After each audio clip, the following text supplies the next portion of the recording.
In this video, I'll find the limit as x approaches 0, 1 minus cosine of x all over sine x. Now, first of all, whenever you are given a limit question, the first thing you should do is whatever the x value is approaching to, put that into x here in the function and into the limit. Then if you get the answer right away, you get the answer. If you don't get the answer, you have to do further work to get to the answer. So let's try putting 0 into x here first and see what happens. So let's try that.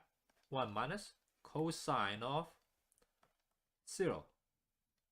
We put 0 into x here. All over sine 0. What's that equal to?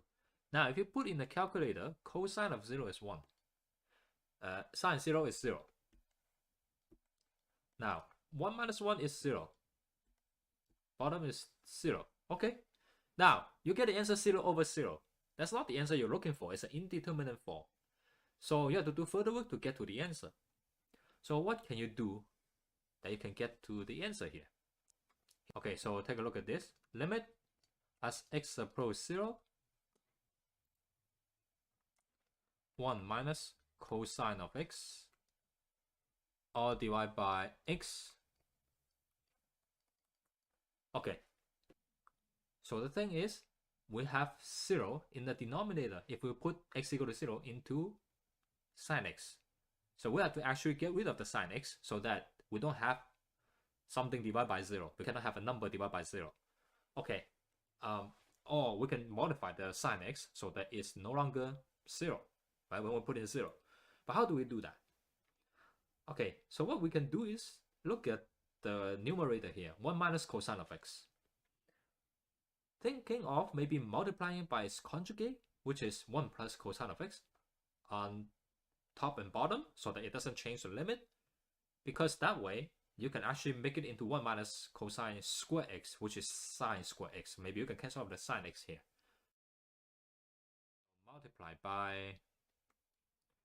let's say, 1 plus cosine of x. And of course, if you do that to the numerator, you have to do that to the denominator as well.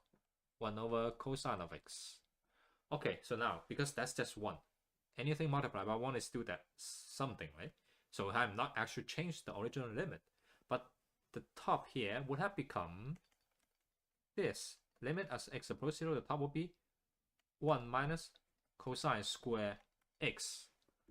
All divided by, okay, so this will be sine x times 1 plus cosine of x. Okay, now 1 minus cosine square x is sine square x. We know that from the trigonometry identity. So that is sine square x on the top now. All divided by sine x times 1 plus cosine of x. Okay, now sine square x, one of them can be cancelled out with the sine x here at the bottom. So we have limit as x approaches 0. So the top is just sine x. All divided by, now the sine x will be cancelled out with one of the sine x on the top. So we have just 1 plus cosine of x left. Okay, now can you put 0 into x now? Yes, you can. So let's do this. So we put sine 0. Okay, let me write it better here. So sine 0 all divided by 1 plus cosine 0. And we know that sine 0 is 0, cosine 0 is 1. So 1 plus 1, so we have 0 over 2, which is 0. Okay, at least that's the proper answer we're looking for. Now, how about this? Looking at this at the beginning, put 0 into x here, and we get 0 over 0, which is an indeterminate form. That means we can also use L'Hopital's rule to evaluate this limit. Let's see if we also get 0 here. Okay, so this time I will use L'Hopital's rule. Okay, so that means I have to do this. Limit as x approaches 0, right? Take the derivative of the numerator, which is 1 minus cosine of x, over the derivative of the denominator, which is sine x. Okay, so limit as x approaches 0. Okay, what's the derivative of 1 minus cosine of x? Now, derivative of 1 is 0.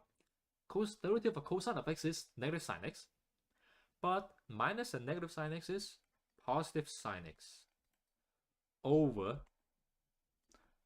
what is the derivative of sine x? Cosine of x. Okay, now we can just put 0 into x here. Sine 0 over cosine of 0. And we know that sine 0 is 0, cosine 0 is 1, 0 over 1 is 0. Oh, we get the same answer here. 0 and 0. Okay, so we can say that limit as x approaches 0, 1 minus cosine of x over sine x is equal to 0. Hope you enjoyed this video. Don't forget to subscribe to my channel. Thank you.